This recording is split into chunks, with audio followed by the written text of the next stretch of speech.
The Confederate victory in the Second Bull Run devastated morale in the North and convinced Lincoln that he had to take bolder steps. When fighting began, the need to keep slave states like Maryland and Kentucky in the Union dictated caution on the volatile issue of emancipation. Lincoln himself harbored doubts about his constitutional authority to end slavery, and he did not believe that blacks, if freed, could coexist with whites. The expanding war forced the issue. As federal forces pushed into the Confederacy, fugitive slaves began to arrive in Union Army camps, and the commanders did not know what to do with them. One general designated them as contraband of war, meaning enemy property, and thereafter the thousands of slaves who sought protection and freedom were known as contrabands. Some Union officers put the refugees to work digging trenches, building fortifications, tending livestock, and burying the dead. Others simply set them free. Lincoln, meanwhile, began to edge toward ending slavery in certain areas. On April 16, 1862, he signed an act that abolished slavery in the District of Columbia. On June 18th, he signed another bill that excluded slavery from the Western Territories. Still, he insisted that the war was about restoring the Union and ending secession, not freeing the slaves in the South. Circumstances, however, changed Lincoln's outlook. In March 1862, he urged representatives of the 4 border states to begin gradually emancipating their slaves. The next month, the Republican-controlled Congress passed the Second Confiscation Act, which declared that contrabands who had made it to the Union Army camps were forever free. In July 1862, he confided to his cabinet that, quote, "decisive and extreme measures must be adopted. Emancipation," he said, "had become a military necessity, absolutely necessary to the preservation of the Union. We must free the slaves or be ourselves subdued." William H. Seward agreed, but advised Lincoln to delay the announcement until after a Union victory to avoid being viewed as desperate. It is important to note that these ideas about emancipation were something Lincoln went back and forth on, and they were war tactics. Lincoln himself viewed slavery as immoral, but did not believe in racial equality and was not viewing emancipation as a humane act, but instead as a military tactic. While freeing the slaves could be a potentially transformational development, a political revolution began as a result of the shift in congressional power from the South to the North after secession. In 1862, Congress, dominated by radical Republicans, sought to promote the, quote, "prosperity and happiness of the whole people." They decided to do so first by passing a more comprehensive tariff bill. This would raise government revenue and protect America's manufacturing, agricultural, mining, and fishing industries from foreign competition. Republicans in Congress, with Lincoln's support, enacted legislation reflecting their belief that the federal government should actively promote economic development. To that end, Congress approved 3 expansive pieces of legislation in 1862. The Pacific Railway Act provided funding and grants of land for construction of a 1,900-mile-long transcontinental railroad. This line would go from Omaha, Nebraska to Sacramento, California. The Homestead Act granted 160 acres of public land to each settler who agreed to work that land for 5 years. The Homestead Act tried to implement a vision of freedom. Freedom in this case meant economic independence, the ownership of one's own land and farm. By the 1930s, more than 400,000 families had acquired farms under its provisions. To help farmers become more productive, Congress created a new federal agency, the Department of Agriculture. The Morrill Land Grant Act, this is the 3rd piece of legislation, provided states with 30,000 acres of federal land to finance the establishment of public universities, including North Carolina State University, that would teach agriculture and mechanic arts.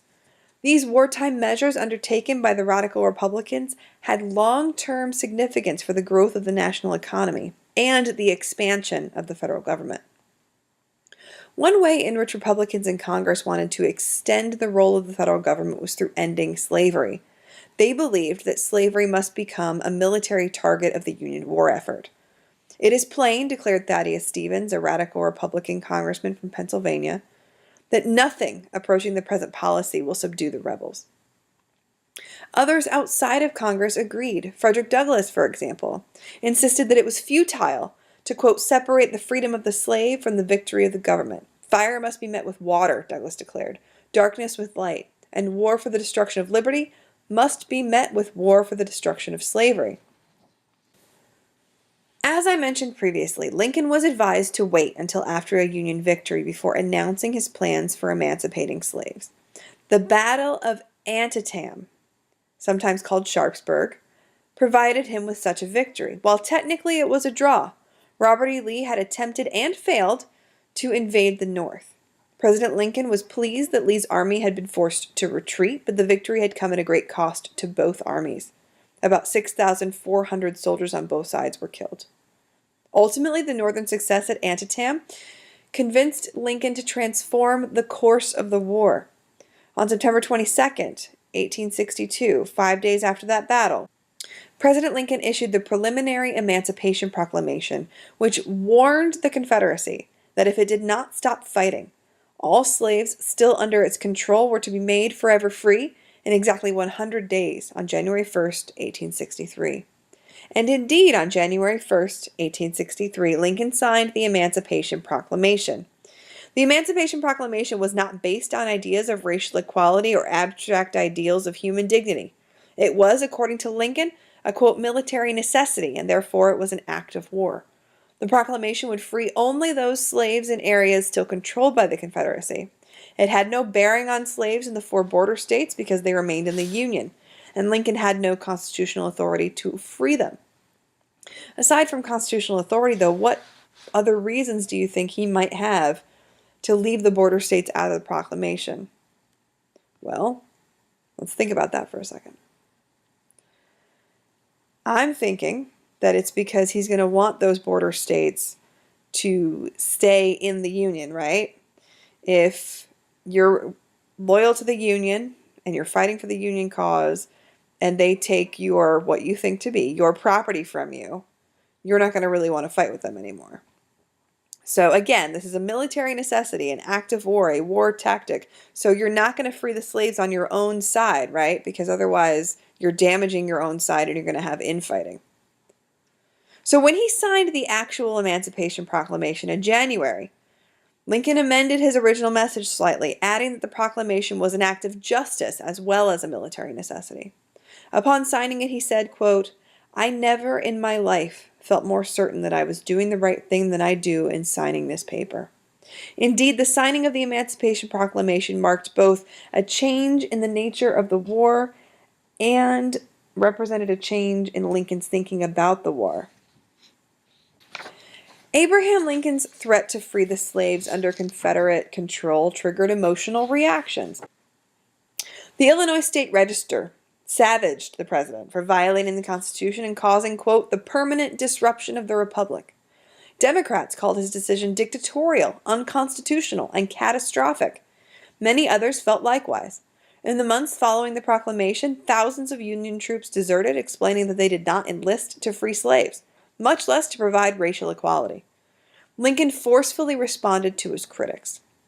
"You say you will not fight to free Negroes," he wrote. "Some of them seem willing to fight for you, but no matter. Fight you then exclusively to save the Union. I issued the Emancipation Proclamation on purpose to aid you in saving the Union." Although Lincoln's proclamation technically would free only the slaves where Confederates remained in control, many slaves in the northern border states and the South claimed their freedom anyway. As Lincoln had hoped, word spread rapidly among slave communities in the Confederacy, creating general confusion in the cities and encouraging hundreds of thousands to escape. A Union general said that emancipation, quote, "was like an earthquake. It shook and shattered the whole previously existing social system." Indeed, slaves themselves had a major role in the spread of this vital information. George Washington Albright, an enslaved teen in Mississippi, recalled that although white planters tried to prevent slaves from learning about the proclamation, word slipped through the grapevine. After he and his father escaped, his father joining the Union Army, Albright served as a runner for the 4Ls, Lincoln's Legal Loyal League, a secret group created to spread the news to slaves throughout the region. Naturally, Lincoln's proclamation incensed Confederate leaders. Others, like Frederick Douglass, hailed it as a righteous decree and believed that it would inspire abolitionists in the North to set in motion the eventual end of slavery everywhere. As Lincoln had hoped, the Emancipation Proclamation boosted the Union war effort. It enabled African Americans to enlist in the Army and Navy, and it undermined support for the Confederacy in Europe. The conversion of the Civil War from a conflict to restore the Union into a crusade to end slavery gave the Federal war effort moral legitimacy in the eyes of Europeans. In July 1862, in an effort to strengthen the Union war effort, the U.S. Congress had passed the Militia Act, which authorized the Army to use freed slaves as laborers or soldiers. They were already eligible to serve in the Navy before that. Lincoln did not encourage the enlistment of blacks as soldiers because he feared the reaction of the border states where slavery remained in place. Only after the formal signing of the Emancipation Proclamation on January 1863 did the Union Army recruit black soldiers in large numbers. On May 22, 1863, the U.S. War Department created the Bureau of Colored Troops to recruit free blacks and freed slaves. More than 180,000 blacks enlisted. Some 80% of them were from southern states, and 38,000 of them gave their lives. In the Navy, African Americans accounted for about 1/4 of all enlistments. More than 2,800 of them died. Initially, blacks were not allowed in combat, but the need to win the war changed that. To be sure, racism in the North influenced the status of African Americans in the military. Black soldiers and sailors served in all-black units led by white officers. They were paid less than whites, $7 per month versus $16 for white recruits, and were ineligible for the enlistment bonus paid to whites. Still, black soldiers played a crucial role not only in winning the war, but in defining the war's consequences. As Frederick Douglass declared, "This is no time for hesitation. This is our chance, and woe betide us if we fail to embrace it." As Douglass predicted, thanks in part to black military service, many Republicans in the last 2 years of the war came to believe that emancipation must bring with it equal protection of the laws regardless of race. Service in the Union Army or Navy provided former slaves with a unique opportunity to grow in confidence, awareness, and maturity. A Northern social worker in the South Carolina Sea Islands was, quote, astonished at the positive effects of soldiering on ex-slaves. Quote, "Some who left here a month ago to join the Army were cringing, dumpish, slow, but now they are ready to look you in the eye, are wide awake and active." Commenting on Union victories at Port Hudson and Milliken's Bend, Louisiana, Lincoln reported that, quote, "Some of our commanders believe that the use of colored troops constitutes the heaviest blow yet dealt to the rebels." One African-American soldier who recognized his former master among a group of Confederate prisoners called out, quote, "Hello, master, bottom rail on the top this time." So, that's the end of part 2. We're going to come up to the third and final part of the lecture video. We're going to shift and we're going to talk about Native Americans and women during the Civil War.